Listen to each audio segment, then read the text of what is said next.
All right, so yep, people just come on in and get yourself situated. We'll start in a little bit. So just a couple of administrative reminders. First off, I do simulcast this over Zoom. So if I'm repeating some of the things I mentioned on Tuesday because this class has generally a lot of flux in the first couple of weeks where people are switching seats or changing into different classes or whatnot. So if you're new, hi, you can send me an email.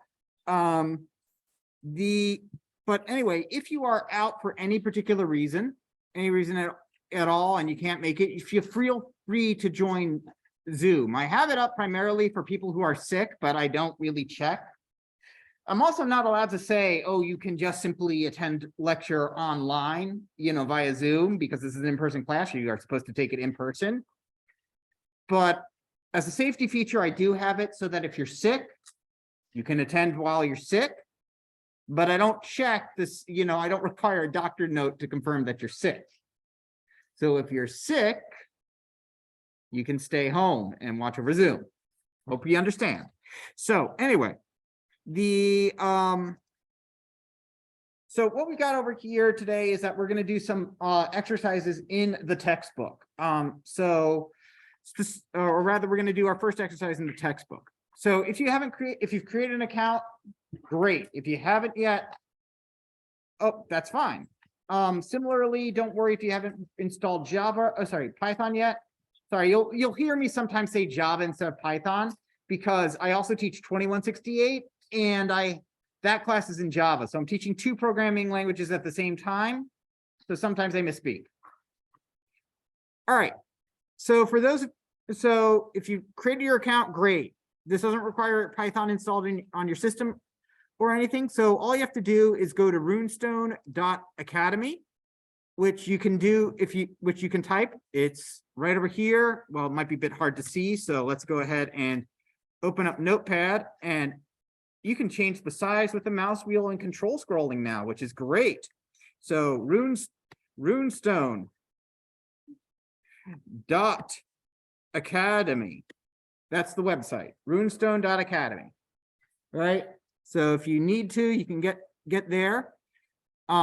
Similarly, if you're there's a direct link to it in multiple places on the syllabus, on the front page of the Canvas course. Even if for some reason you aren't enrolled in the Canvas, you can still get to here. So all you have to do once you're here is sign up for the course. So to do that, you would click here, sign up. And if you don't have an account yet, you can create a new account. You create a username. So for me, it would be, it'd be whatever. I use Prof. Rosen for mine because that's what I do. And then I would put in my name, my first and last name, Andrew M. Rosen, and then I'd put in my email address. Now, I request that you use your TU email address. In my case, that's tug85861@temple.edu.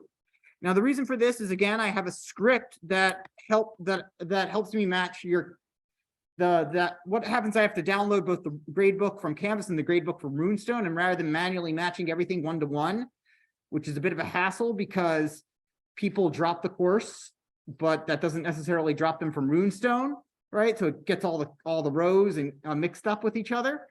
So what I do is I have a script that automatically matches everybody to their own grade. But if your email and your name don't match, so one of them has to match, either your email or your name. If neither of those match, your grades can't transfer over until you let me know, hey, I have zeros for all these grades, but I did the work. In which case, I'll go back and manually copy them in because for one person, that's not too much of a hassle. For 180 people, that's a big hassle. So anyway, just trying to avoid, trying to help you avoid anxiety. If you do the work, I'll grade it, So once you're done over here and you create your password, what you want to do over here is type in the course name, which is Spring 2023 Rosen. That's it. And that will enroll you in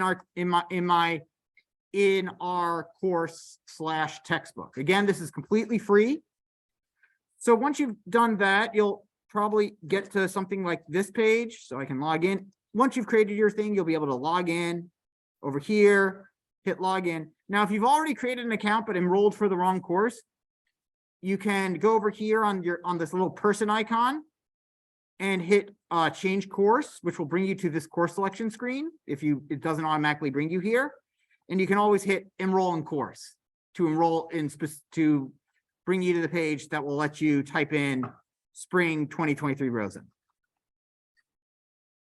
And as you can see, I've had a lot here. Now, you might think, okay, enrolling in the course will give me answers from the textbook. It's really only going to be useful if you already know how to code. Trust me on this one, because the way that answers work is that they're auto-graded by Python programs, for the most part. So trying to create your own course is clever, but it won't necessarily help you. And besides, if you're struggling, just come to me and I'll try to work out the answers with you. So, you know, again, I'd rather you come to me than try to hack a solution together. All right. So once you are enrolled in this course, is everybody kind of good on that? Do we need a bit more time or? Okay.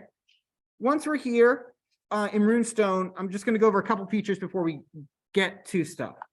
So for every module in the overview, I have links to your exercises, which is just a link to open up this page. Now you get to this page by clicking on this person. You also get to this page by, once you're logged into the course site, you just click on the person icon and hit assignments.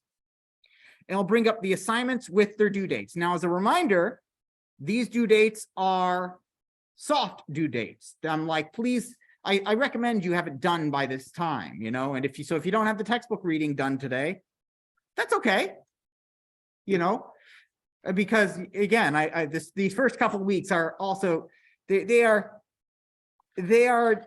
created to handle the fact that there's a bit of flux. There's also tracking my progress. You can track your progress here. The way you will get graded for this is that on my side, I have a grader which runs the auto grading programs on this, and then that will give you a score. If you hadn't completed by the time I run the auto grader, it will just simply display a 0 until I run the grader again. Make sense? And so and part of this is that you can go into the exercises, right? And they've changed it this past semester. That's cool. They've got this compute score for this assignment. So as you do things, you can compute what score you would get. You can see what you would get. Once I run the grader, this button will disappear, but that does not mean you can't get a grade for it anymore. Okay, that's possibly the most common email I receive after I run the grader. Once I run this, you won't be able to calculate your own score because it assumes that, because the way this is set up, it assumes that I'm gonna run it once and then not accept any late credit. That's not the case here. Once I run it later, once I run it, this button disappears. That doesn't mean you can't receive a grade for it. Again, as long as you get these textbook readings, and these are soft deadlines, as long as you get them in, they'll get graded. But you can see them over here. The readings will tell you the specific pages to read in the textbook, but if you've already interacted with them directly in the textbook, that's great. Similarly, with the chapter 1 exercises, you click over here and I select which exercises from the textbook I want you to do. You don't have to do all the exercises from the chapter. Okay, this tells you, so here's a couple of true false programs and a code block. Okay, or sorry, true false questions and a code block, right? You don't have to do all the exercises from a chapter, especially since chapter 1, it's kind of acted as the dumping ground for a whole lot of people to, oh good, they've removed that. Okay, it used to be the dumping ground for all of the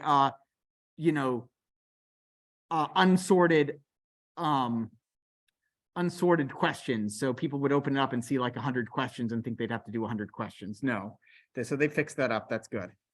All right. So anyway, again, if you just need to know which ones you need to do, you go to assignments over here and you'll see them listed here. If you if you want to work on more, you are more than welcome to work on, more of these. It's a textbook we create, and it's a collaborative one. All right. So what we're going to work on today is all the way down in the textbook over here. Oh, and this is, sorry, before I continue, the last, and possibly, I meant this last time. If you go over here, click on this pen, this is great. This is great if you're working on a Chromebook or something that you can't install Python on, or your normal laptop isn't there for the day. You can use this, and it is just simply a Python interpreter built into the web page. So you can type an entire program in here and run it, which is great. You can even do graphical programs in here. For turtle, Bob is equal to, you don't have to understand anything that's going on over here. Turtle.turtle, such as why I'm doing two turtles, why that I've got a true turtle statement there, and Bob.fd 100, and that should run. Yep, see, it can even do graphical stuff in the web page, which is pretty great. You don't have to copy any of that down. I'm just demonstrating that this is a pretty awesome thing, and it's free. I love the fact that I don't have to force you to pay for any textbooks. I hate textbooks as much as you do, or I hate having to pay for the textbooks as much as you do. It's complete and utter words I shouldn't say, that you have to pay like over $100 for a textbook. Okay, so we're going to work on this project over here, a preview of the end goal. You find it by scrolling all the way down to the appendices, okay, in the textbook, and click on project 1, a preview of the end goal. So go ahead and navigate to that page. And what this is that this acts as a very good, it could have been used as a first lab, but you like to use the first lab to make sure that you get set up with programming. But this is a good kind of introduction to Python, because we don't even have to have anything installed to use it. All right. So computer programming, they talk about computer programming here and how wonderful it is. You can do a whole lot of things: understanding human speech, doing image processing, creating computer generated animation. You can do a lot of stuff with coding, but they emphasize that you have to be able to do, the way you get there is a lot of practice. But they also want to kind of give you, we don't want to bore the heck out of you, so we want to give you a good idea of what we're going to be doing in this course. Right. So again, this interpreter, this way of doing things may seem a bit primitive, and it is. And the important thing to remember about programming languages is that they're kind of those evil genies from legends, not the good ones that make you get into trouble yourself, where you basically, the standard fairy tale stuff: one wish, second wish, and then the third wish to fix the problems the other two caused. That's the typical way the fairy tale story works, right? No, this is the evil genie who does exactly what you say. Exactly. When you wish for a pile of gold, he drops it on top of your head. Okay, this is the genie that does exactly what you say, not what you mean. So it can be very annoying sometimes to work with that, and just know that that is part of the process, and that you are not alone in experiencing this pain. It can be very annoying when you're programming to think that you're the only one struggling. You are not. And again, if you're having trouble with this kind of stuff, reach out. So here's an example of a Python program that converts a color image into black and white. So you may not be able to look at this and figure out what it does, but that's definitely something you can do on your own by the end of the course. So I just hit save and run it. And here it goes. This was done by somebody at Luther College. So you can see that it's taking that image of a bell and transforming it very quickly into black and white. So let's go ahead and actually read through it and see what we've got in here. All right. So the first line is something that says import image. So probably something that has to do with dealing with images, right? Python programs don't necessarily come with everything they need to do. Otherwise, they'd be huge. So you tell them what they need. So def process 11. So this is something. And then we've got this over here, this text in orange, which actually is human readable text. You see that, everybody? These are called comments, and you can notice them that they are that they come after a hash sign. A comment is a bit of is text in code that a computer does not read. Once it sees the hash mark, it goes, this is comments. It's for humans to communicate with other humans, not for us superior machines. So, so it just skips it, right? So over here, it's saying, it says over here, this comment says, get the height and width of the image. And we can see the next two lines. Give me 1 second. Do something that that's a width equal image dot get width, height equals image dot get height. And again, you don't have to understand this all now. So if you're furiously copying down notes, you're panicking, and you don't need to do that. So it has something to do with that. Then we've got these things that start with for row in range, for column in range. Okay, I understand columns and rows, right? We've had to deal with that. And we get pixels. And then it says, what are the red, green, and red, blue, and green values for P? So it asks a question there. And so we can see here, it does this. So this is what's called source code, meaning it's the code for a program. The computer looks at it and it runs it. This over here is called a function. A function is something that is a reusable bit of code. It's like a mini program in itself. This program has one function in it and it does basically everything, but there's multiple programs out there that have multiple functions. All right. So what this program does is that it gets the width and height of the height and width of an image, and then it processes every pixel in the image. And you're like, what the heck's a pixel? Exactly. So if you look at your computer screen, it's not like Paint where there's just like this infinite amount of complexity you can add to it. There is a hard limit to the complexity. And if you get really close to your screen and if it's one of the newer Macs, you might not even be able to see it.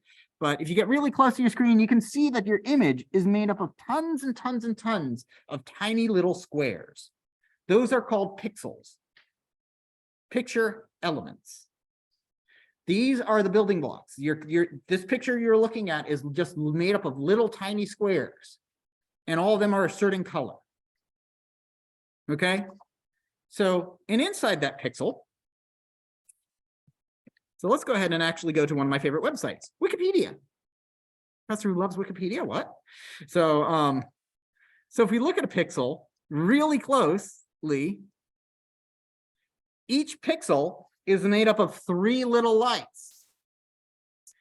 A red one, a green one, and a blue one. And it takes and it shines each of those at a different intensity. And from far enough away, that merges into one color. Much like if you mix paint together, it becomes one color, not two. You take these 3 lights, it mixes together into one color. Now, as we'll see later on, mixing light kind of works differently than mixing, crayons or paint or markers. It's very different. In terms of what colors you get out of it. It's just color is actually very weird and very complicated. But for right now, what this does is that to figure out how to turn this image from color to black and white is that it takes a look at those 3 at the intensity that light's shining through, adds them up and takes the average. And if the average is more than 127, it makes a white pixel. Otherwise, it makes a black.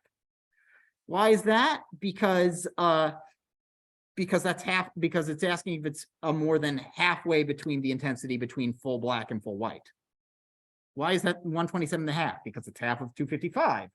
Why is 255 the maximum value for color? Because it's binary, and because that's a discussion for another day, and it's weird. But anyway, the point being is that you don't have to understand that stuff to see what it's doing. It takes color and it figures out, aha, if it's closer to white, make it white. If it's closer to black, make it black. That's simple. All right. So over here we can see, over here we have a bunch of different functions. And I could just run this and it's just going to not do anything.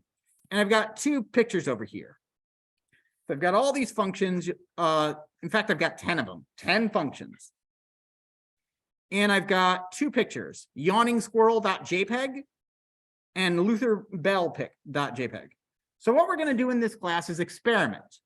I've got 10 functions, and if you're interested in seeing the code, you can go down to this block over here that will be compressed like this, and I highly recommend you do this. I think you have to do this to get some credit.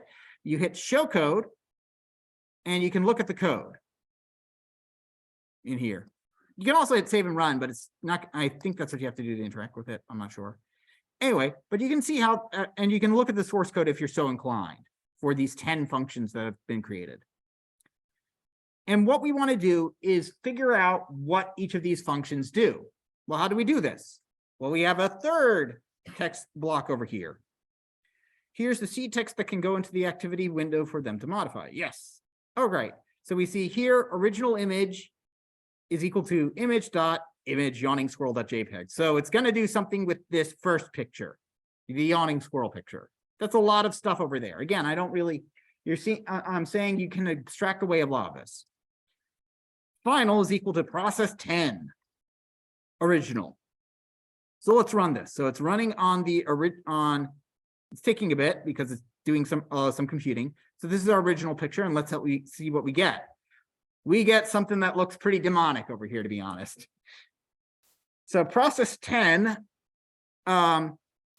looks pretty demonic. So here I've got a matching thing, which we map where we can drag and drop like one process to another, right? You can say, hey, this process is this process is this, right? You can drag them and drop them onto anywhere. And your job is to match one process to another, right? Figure out which of these 10 processes do which of these jobs. Okay. Now, I don't see one that says turns the squirrel demonic over here, so there's probably something we'd have to figure out, maybe in a process of elimination. But how do I test? But this one tests process 10. How do I test the other ones? Well, you change the number right over here. So I'm going to change this to process 1. And if we see, if I change this to process 1, it does something completely different. Right, so it involves changing this number over here. All right, so I go to process 2, it does something entirely different. Now, if I go all the way up to process 5, though, if I keep doing this and I go up to process 5, then let's see what happens. Oh, nothing. It's not doing anything. And if I scroll down, actually, it says error. This means that my program crashed. It says it's missing one argument, number on line 4. So these functions that we use take in some number of arguments. Now, if you notice that there's basically one thing in the parentheses for process 5, or any of the processes we were doing, it was called original, which represented the image. For process 5 and 6, we can see over here, process 5 says it needs 2 things, an image and a number. And process 6 needs an image and 2 numbers. You separate them, you let Python know you've got 1 thing, 2 things, or 3 things by separating the things by commas. So let's go ahead and take some time to work on this. Okay, so you can get friendly with the people next to you. You are more than welcome to work together and to chat, but let's take some time to work on this and figure out what the 10 different things, what these 10 different processes do. All right.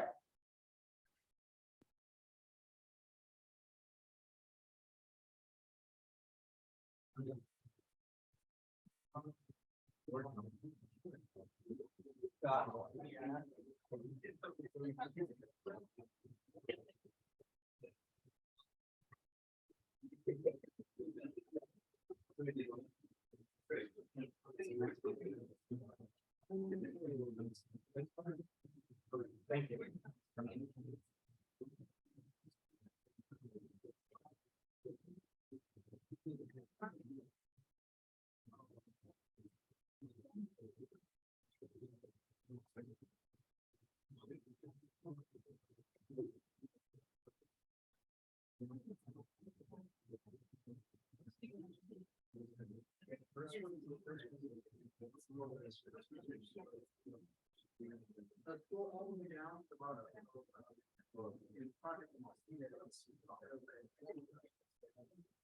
By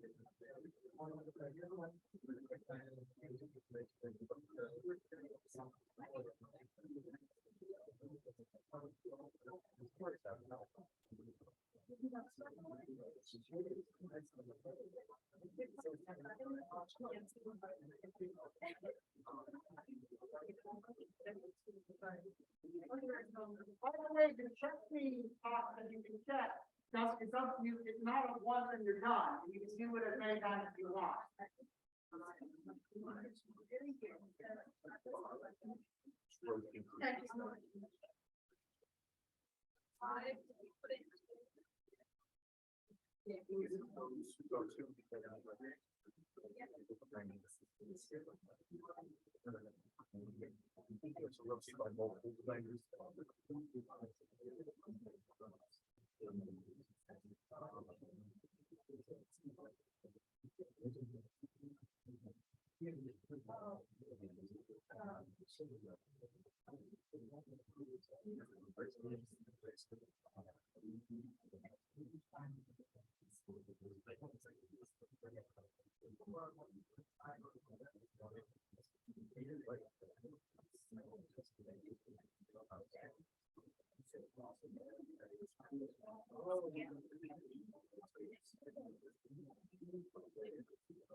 Oh, yeah, it's funny, yeah.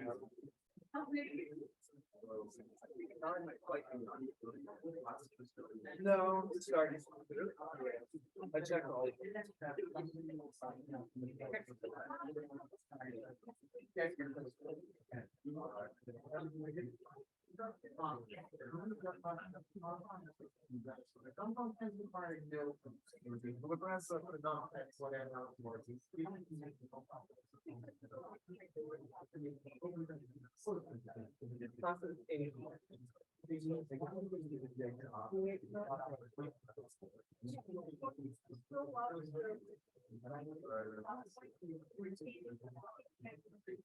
The way you know that is by looking at the.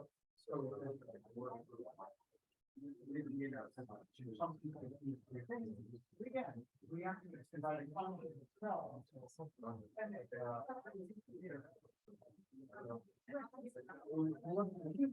Not necessarily.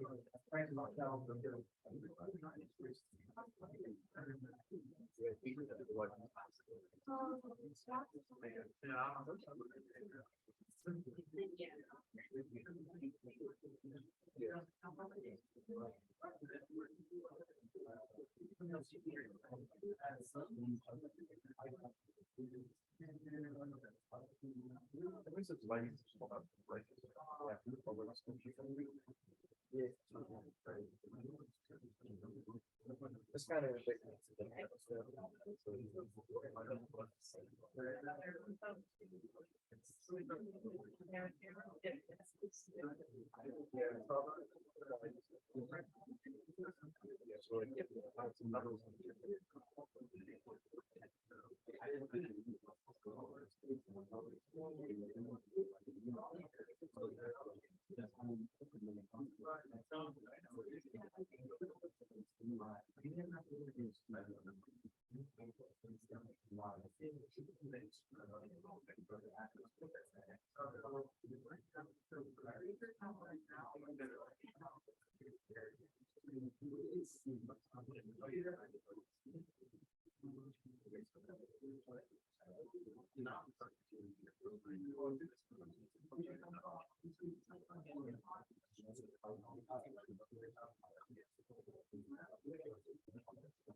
It really matters. I suggest you do something that people between one, two, or three is good number for you to have.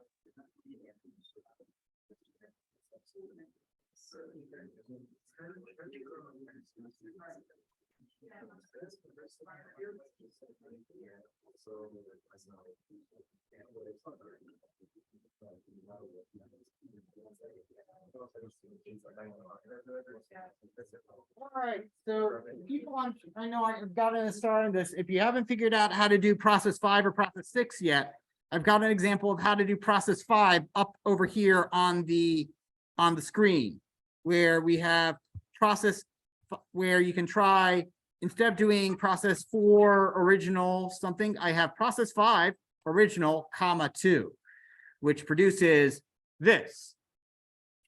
So you can try, so again, doesn't really tell you how to do that. It's more of a, some of you figured it out by asking people around you. Some of you did by trying to make a connection here to what it was doing over here to what you had up there.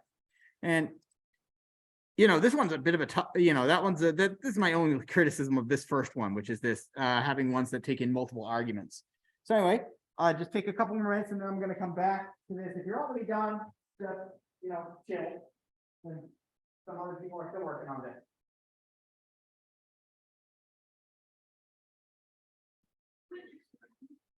And once people are done, I will go over the answers.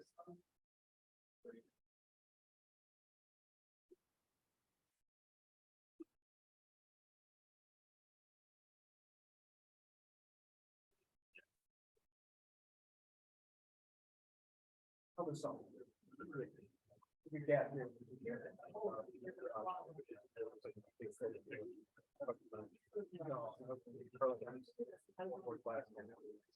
I just learned a little. And then I took a coding class in year. But it was just like happening with the chair or Wiggins. So basically all that knowledge. There's like little programs. This is my first coding. I'm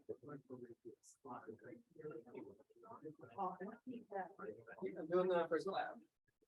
Well, the first lab is fine. It's after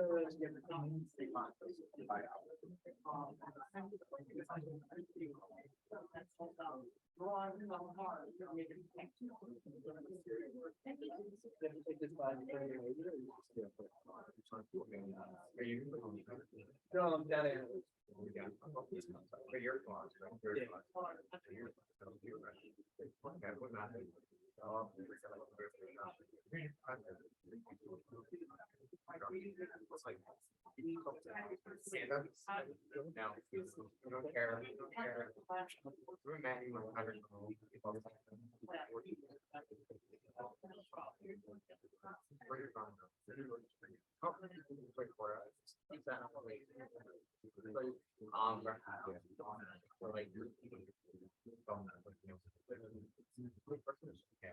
All right. I'm in. Okay, so I will go ahead and go over this now. By the way, I don't know the answers from this. The last time I did this was last semester, so this is as much of a mystery to me as it is to you. Well, sorry, not really, because I have some vague memory. So let's see what process one does. Okay, so process one, we compare the image to the other, and we see it kind of darkens the corners of it. I think that would be vignette effect. So I'm going to go ahead and say process one darkens the corners. I can change my answer later if I find something that matters more. Process two, testing it, and that kind of comes cartoony. Now that Claridon effect, the darker's darker and the light's lighter. That seems to be the case over here. Like you can see his chest area is just completely vibrant. This dark grass area has become just pitch black as night. So I'd say that's the that this has got to be two. But again, I mean, can always come back to this. Now part three. Let's go ahead and run this. So let's run this, and it creates a black and white photo. That's fair, but not black and white actually. I mean, we say black and white, but technically what we mean by black and white most of the time is not black and white, but grayscale, where everything is turned into shades of gray. If it looks like old-timey TV, that is grayscale. So that is definitely process three, grayscale. Okay. And again, if you didn't know what grayscale means, right click, search Google for grayscale. Okay, and it apparently gets me into Game of Thrones stuff. Wikipedia, there we go, grayscale. All right, and we can see there that it comes up with our thing. So let's see. Go back to my other tab, my other one. Let's see, process four.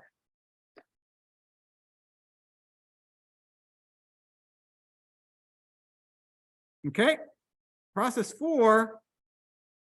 Let's see, that rotated it 90 degrees, flipped it, made it, went from this to this.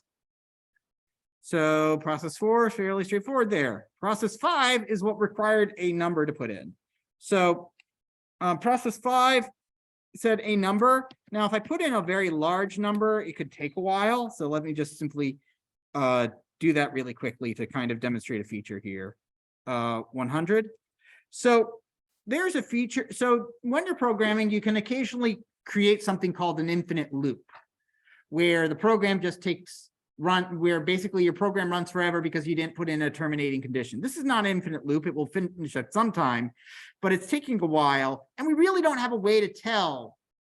There's literally no way to tell if you give a program, if you give a program to another program, it cannot figure out whether a program's actually ever going to finish its job. This is something famous. This is something that you won't get onto until later in computer science called the halting problem, where basically we can't discover whether or not things are going to end.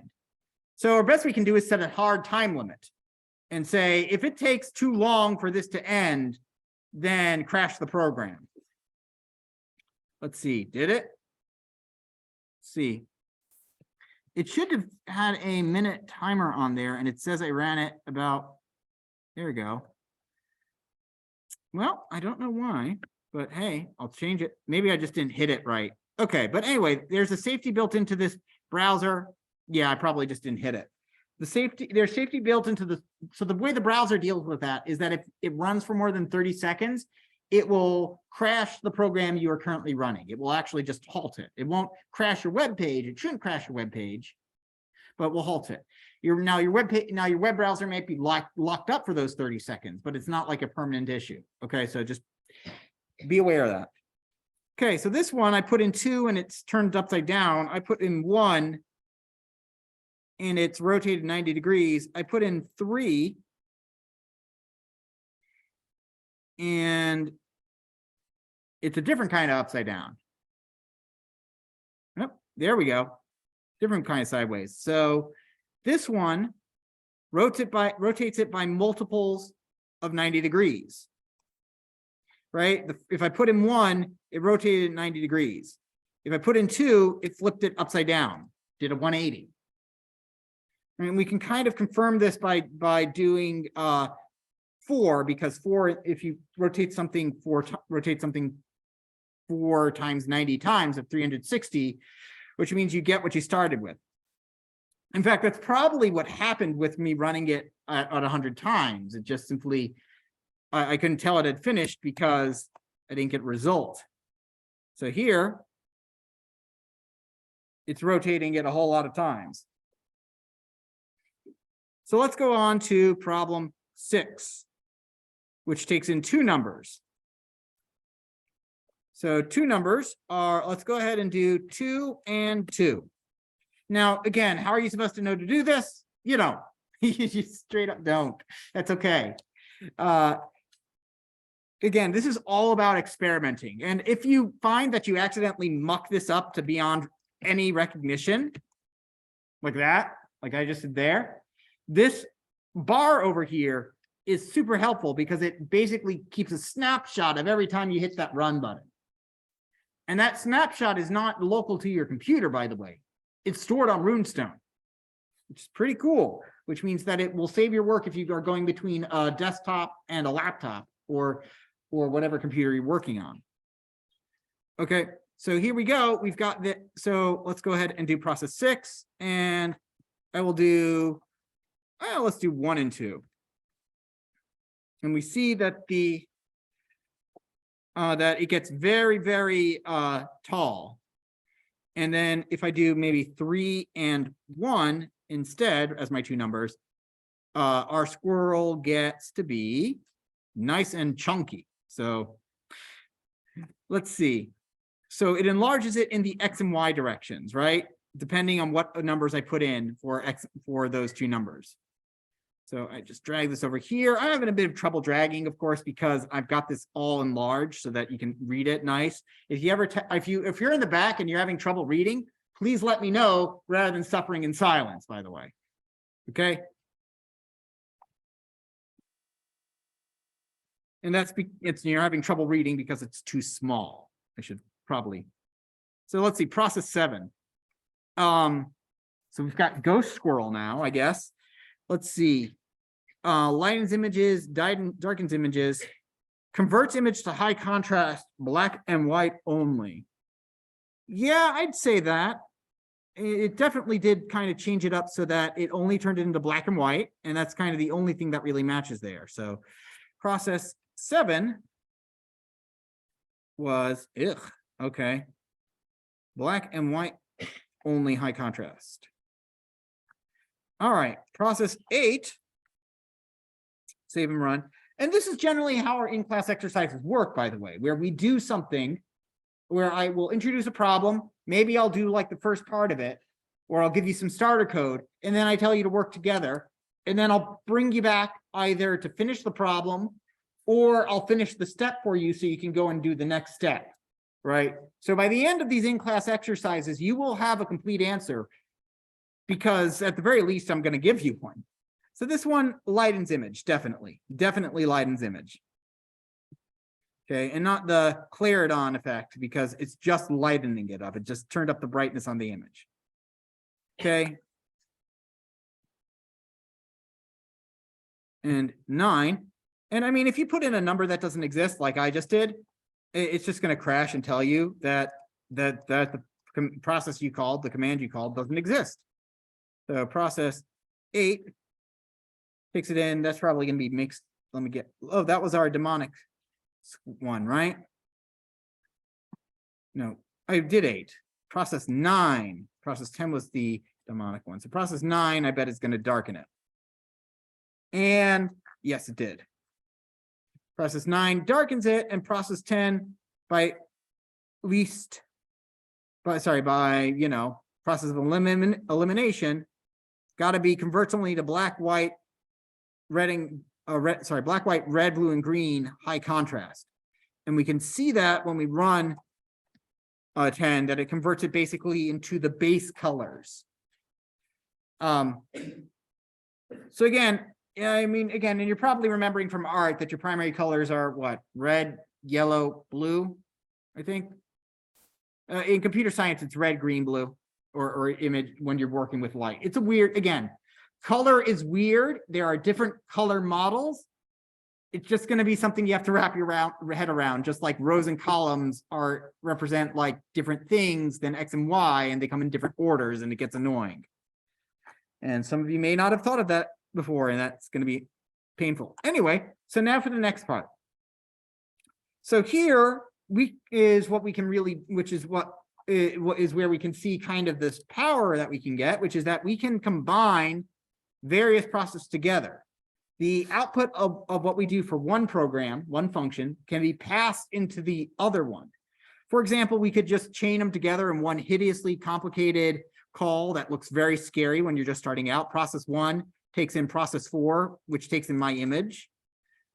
But it's not as scary as it seems. But it will combine, but effectively what that does is that it does process 4 and then applies it to process 1. Here, though, in this code block, thankfully, we see here is that we take an original, we have step 1, process 1 takes in the original, and it gives us a step 1. Then process 4 takes in step 1, and it gives us a file. So what this does is that it takes step 1 and does process 1 and process 4 on this image. Is that it rotates it. It does the Claridon effect, vignette effect, darkening the corners, and then rotates it. Similarly, if I did process 10 over here, it would make the squirrel that high contrast figure and then rotate it, right? So what we can, so over here is where I'm going to ask you to just to have a bit of creativity here. Once you are done, by the way, with this, I want you to fill out this these polls. And to get credit, you need to interact with, I think, everything in this page. Activity 9 poll. So there, boom. Let me see. Let me see. I'm just checking things off here. So 9, where's the 10th one? Check me. Oh, yeah, I had to hit check me there. So you just have to interact with every box in the page to get credit for this one. And and you might be missing one when you get to the end. If you're missing one, just come back over here. You'll see that this box, activity 2, is compressed. And this is weird, but I always forget to remove this. You unhide this and you just hit save and run, and it will give you credit now. Okay, if you're missing that last one. Okay. So, all right, so go ahead and try combining these into kind of to kind of produce some kind of artistic effect. If you're feeling brave, you can even add more lines by doing step 2 is equal to process whatever number I want. You replace the X with whatever you want with step 1. and then changing the final to take in step 2. So we go from original to step 1, and then from step 1 to step 2, and then from step 2 to our final. Right? If you're feeling that, but you don't have to do that. You can just simply go with what's already there. Yeah. All right. So go ahead and work on this. Once you're done, today is again a fairly short lecture. So once you're done, you are free to go, or you can come up here and ask me for any kind of questions you have. We start in earnest on Tuesday, I guess. I am also free to take demos if you're done with the first lab. So yes. For this, I guess these are assigning variables. That's what these names are when you're